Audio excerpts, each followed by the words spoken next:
بسم اللہ الرحمن الرحیم۔ السلام علیکم ورحمۃ اللہ وبرکاتہ۔ امید ہے آپ سب بخیر و عافیت ہوں گے۔ اللہ تبارک و تعالی ہم سب کو اپنے حفظ و امان میں رکھے۔ آپ کو معلوم ہے کہ ہماری لاسٹ ویڈیو نماز سے متعلق تھی اور اس میں ہم نے فجر اور ظہر کا ذکر کیا کہ یہ دو نمازیں سب سے پہلے کس نبی نے پڑھی اور پھر امت محمدیہ صلی اللہ علیہ وسلم پر فرض کی گئی۔ اگر آپ نے یہ والی ویڈیو مس کی ہے تو ڈسکرپشن میں اس کا لنک دیا ہوا ہے، وہاں سے آپ اس کو دیکھ سکتے ہیں۔ اب ہم اس ویڈیو کو آگے بڑھاتے ہوئے اس کا پارٹ 2 آپ کے سامنے پیش کر رہے ہیں، جس میں ہم باقی 3 نمازوں کا ذکر کریں گے۔ لاسٹ ویڈیو میں ہم نے ذکر کیا تھا کہ فجر کی نماز سب سے پہلے حضرت آدم علیہ السلام نے پڑھی تھی اور ظہر کی نماز سب سے پہلے حضرت ابراہیم علیہ السلام نے پڑھی تھی اور پھر امت محمدیہ صلی اللہ علیہ وسلم پر فرض کی گئی۔ نماز عصر کی 4 رکعتیں سب سے پہلے حضرت یونس علیہ السلام نے ادا فرمائی۔ جس وقت وہ مچھلی کے پیٹ میں تھے وہاں انہوں نے اللہ تبارک و تعالیٰ کو پکارا، جس کو اللہ تبارک و تعالیٰ نے اس طرح نقل فرمایا: بسم اللہ الرحمن الرحیم، فنادى في الظلمات أن لا إله إلا أنت سبحانك إني كنت من الظالمين فاستجبنا له ونجيناه من الغم وكذلك ننجي المؤمنين۔ انہوں نے یعنی حضرت یونس علیہ السلام نے ہمیں تاریکیوں میں پکارا کہ لا الہ الا انت سبحانک انی کنت من الظالمین، تو ہم نے ان کی دعا قبول کر لی، ہم نے ان کو اس گھٹن سے نجات دے دی جو ان کو مچھلی کے پیٹ میں ہو رہی تھی، اسی طرح ہم ایمان داروں کو نجات دیتے ہیں۔ چنانچہ جب اللہ تبارک و تعالیٰ نے ان کو مچھلی کے پیٹ سے باہر نکالا تو انہوں نے شکرانے کے طور پر 4 رکعت نماز ادا کی، اور 4 رکعتیں اس لیے ادا فرمائی کہ اللہ تبارک و تعالیٰ نے ان کو 4 تاریکیوں سے نجات عطا فرمائی، ایک مچھلی کے پیٹ کی تاریکی سے، دوسرے پانی کی تاریکی سے، تیسرے بادل کی تاریکی سے اور چوتھے رات کی تاریکی سے۔ ان 4 تاریکیوں سے نجات کے شکرانے میں عصر کے وقت حضرت یونس علیہ السلام نے 4 رکعت نماز ادا فرمائی، تو اللہ تبارک و تعالیٰ کو یہ 4 رکعت اتنی پسند آئی کہ حضور صلی اللہ علیہ وسلم کی امت پر ان کو فرض فرما دیا۔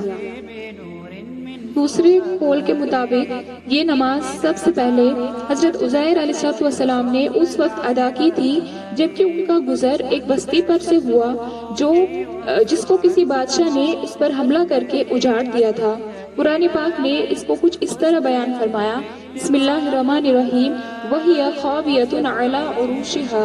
تو حضرت عزیر علیہ السلام نے اس کی ویرانی کو دیکھ کر حیران ہو کر پوچھا: اَنَّا يُحْيِي هَٰذِهِ اللَّهُ بَعْدَ مَوْتِهَا، کہ اللہ تبارک و تعالیٰ اس کو کیوں کر دوبارہ زندہ کرے گا، یعنی یہ اتنی ویران ہو چکی ہے، دوبارہ اس کو کس طرح زندہ کیا جائے گا۔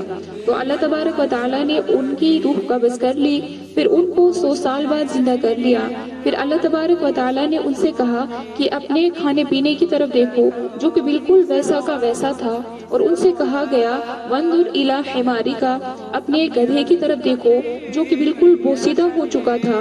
تو اللہ تبارک و تعالیٰ نے اس کی آنکھوں کے سامنے ہی ان ہڈیوں کو جوڑ کر ان پر گوشت چڑھا دیا اور روح پھونک کر اسے زندہ کر دیا۔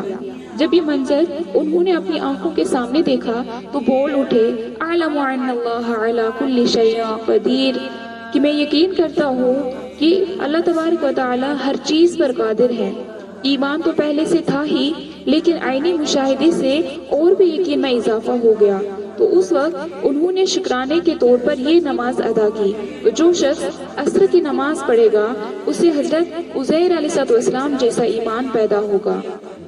جہاں تک مغرب کی نماز کا تعلق ہے تو یہ 3 رکعتیں سب سے پہلے حضرت داؤد علیہ السلام نے ادا فرمائی۔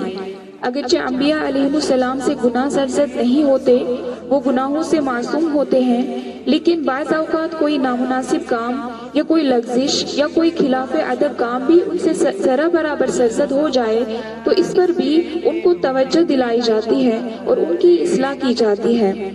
بہرحال حضرت داؤد علیہ السلام کی کسی لغزش کے بعد جب اللہ تبارک و تعالی نے ان کی بخشش کا اعلان فرمایا کہ فغفرنا لہ ذلک، یعنی ہم نے ان کی مغفرت کر دی، تو اس وقت حضرت داؤد علیہ السلام نے اس بخشش کے شکرانے میں مغرب کے وقت 4 رکعت کی نیت باندھی۔ جب 3 رکعت ادا فرما لی تو اس کے بعد آپ پر اپنی لغزش کے احساس کا ایسا غلبہ ہوا کہ آپ پر بے ساختہ گریہ طاری ہو گیا، اور ایسا گریہ طاری ہوا کہ اس کی شدت کی وجہ سے 4تھی رکعت نہ پڑھ سکے، چنانچہ 3 رکعت ہی پر اکتفا فرمایا اور 4تھی رکعت پڑھنے کی ہمت نہ رہی۔ یہ 3 رکعت اللہ تبارک و تعالیٰ کو اتنی پسند آئی کہ حضور صلی اللہ علیہ وسلم کی امت پر ان کو مغرب کے وقت فرض فرما دیا۔ دوسری روایت کے مطابق یہ نماز سب سے پہلے حضرت ایوب علیہ السلام نے پڑھی تھی، اس کے بعد امت محمدیہ صلی اللہ علیہ وسلم پر فرض کی گئی۔ عشاء کے وقت جو 4 رکعت ہم ادا کرتے ہیں، اس کے بارے میں 2 قول ہیں۔ ایک قول یہ ہے کہ سب سے پہلے حضرت موسیٰ علیہ السلام نے یہ نماز ادا فرمائی جس وقت آپ حضرت شعیب علیہ السلام کے پاس 10 سال قیام کرنے کے بعد اپنے اہل و عیال کے ساتھ مصر واپس تشریف لا رہے تھے، اور آپ کی گھر والی امید سے تھی، ولادت کا وقت قریب تھا، سفر بھی خاصا طویل تھا، اس وجہ سے آپ کو بڑی فکر لاحق تھی کہ یہ اتنا لمبا سفر کیسے پورا ہوگا۔ دوسرے اپنے بھائی حضرت ہارون علیہ السلام کی فکر تھی۔ تیسرے فرعون جو آپ کا جانی دشمن تھا، اس کا خوف اور اس کی طرف سے فکر لاحق تھی۔ چوتھے ہونے والے بچے کی فکر تھی۔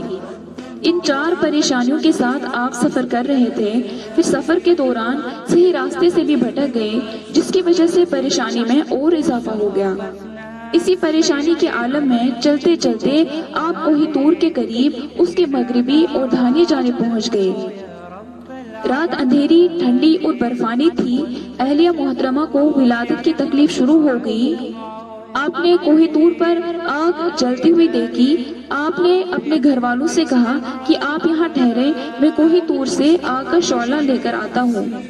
جب کوہ طور کے پاس پہنچے تو اللہ تبارک و تعالیٰ سے ہم کلامی کا شرف حاصل ہوا اور آپ کو بطور خاص ہم کلامی کی نعمت سے نوازا گیا۔ تو اللہ تبارک و تعالیٰ کی طرف سے آواز دی گئی کہ اے موسیٰ، انی انا ربک، میں تمہارا رب ہوں، فخلع علیک، آپ اپنے جوتے اتار دیں، انک بالوادی المقدس طویٰ، اور آپ مقدس وادی طویٰ میں ہیں، وانا اخترتک، اور میں نے آپ کو رسالت کے لیے منتخب کر لیا، فاستمع لما یوحیٰ، لہذا جو وحی آپ کی طرف بھیجی جا رہی ہے اس کو غور سے سنیں۔ بہرحال جب اللہ تبارک و تعالیٰ کی جانب سے یہ انعام حاصل ہوا تو آپ کی 4 پریشانیوں کا خاتمہ ہو گیا۔ دوسری روایت یہ ہے کہ عشاء کی نماز سب سے پہلے حضرت محمد صلی اللہ علیہ وسلم نے ادا فرمائی، اسی لیے یہ نماز بہت اہم عمل ہے۔ حضرت عبداللہ ابن عمرو ابن عاص رضی اللہ عنہ نبی کریم صلی اللہ علیہ وسلم سے روایت کرتے ہیں کہ آپ صلی اللہ علیہ وسلم نے ایک روز نماز کا ذکر کرتے ہوئے فرمایا، جس شخص نے نماز کی پابندی کی تو نماز قیامت کے دن اس کے لیے نور ہوگا، حساب پیش ہونے کے وقت حجت ہوگی اور نجات کا ذریعہ ہوگا، اور جس نے اس کی حفاظت و پابندی نہ کی تو روز قیامت اس کے لیے نہ کوئی نور ہوگا، نہ ہی حجت ہوگی، نہ ہی نجات کا کوئی ذریعہ ہوگا، اس کا حشر فرعون، حامان اور ابی بن خلف کے ساتھ ہوگا۔ فرعون کو تو ہر شخص جانتا ہے کہ کس قدر سرکش تھا، حتیٰ کہ خدائی کا دعویٰ کیا تھا۔ حامان اس کے وزیر کا نام ہے۔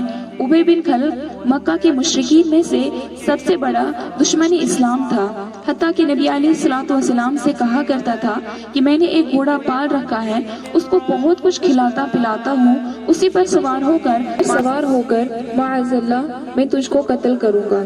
تو ایک دن نبی علیہ السلام نے فرمایا کہ انشاءاللہ میں ہی تجھے قتل کروں گا۔ بالآخر وہ نبی اکرم صلی اللہ علیہ وسلم کے ہاتھوں قتل ہو گیا۔ تو ایسے ظالموں اور دشمنان اسلام کے ساتھ بے نمازیوں کا حشر ہوگا۔ اللہ پاک ہم سب کی حفاظت فرمائے۔ نماز کا مقصد یہ ہے کہ جس طرح ہم نماز کے اندر اللہ تبارک و تعالیٰ کے اطاعت میں ہوتے ہیں، اسی طرح پوری زندگی اللہ تبارک و تعالیٰ کی فرما برداری میں گزر جائے۔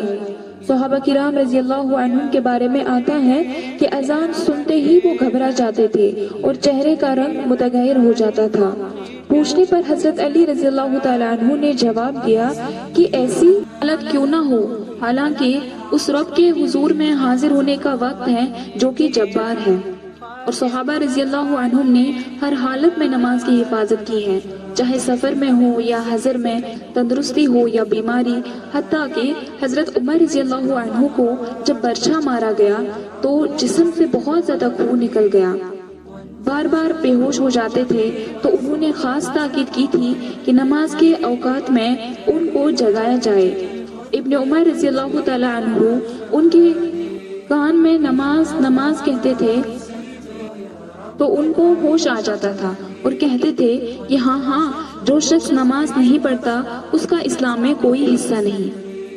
تو یہ صحابہ رضی اللہ عنہم کی حالت تھی، اور ہماری حالت دیکھے ہم معمولی سی خوشی مل جائے تو نماز ترک کر دیتے ہیں، شادی بیاہ ہو نماز چھوڑ دیتے ہیں، حتیٰ کہ کسی کی وفات ہو جائے جو کہ عبرت کا مقام ہے ہم وہاں پہ بھی نماز چھوڑ دیتے ہیں، حالانکہ ہم سے کہا گیا ہے کہ اسلام میں اس شخص کا کوئی بھی حصہ نہیں جو نماز نہ پڑھتا ہو۔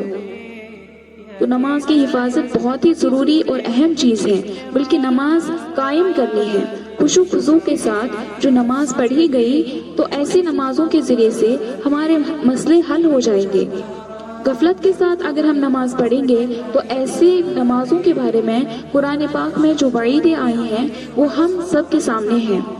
قرآن پاک میں اللہ تبارک و تعالیٰ فرماتے ہیں فَوَيْلٌ لِّلْمُصَلِّينَ الَّذِينَ هُمْ عَن صَلَاتِهِمْ سَاهُونَ، وائل ہو ایسے نمازیوں کے لیے، ہلاکت ہو ایسے نمازیوں کے لیے جو اپنی نماز سے غفلت برتتے ہیں اور جو دکھلاوے کے لیے نماز پڑھتے ہیں۔ الذین هم یراؤون، جو دکھلاوے کے لیے نماز پڑھتے ہیں۔ اللہ تبارک و تعالی ہم سب کی حفاظت فرمائے اور خشوع خضوع کے ساتھ پانچوں نمازیں ادا کرنے کی توفیق عطا فرمائے۔ وآخر دعوانا ان الحمدللہ رب العالمین۔ بہت ہی جلد ایک نئی ویڈیو کے ساتھ ہم آپ کے سامنے حاضر ہوں گے، تب تک کے لیے اپنا خیال رکھیں۔ فی امان اللہ، مع السلامہ، والسلام علیکم ورحمۃ اللہ وبرکاتہ۔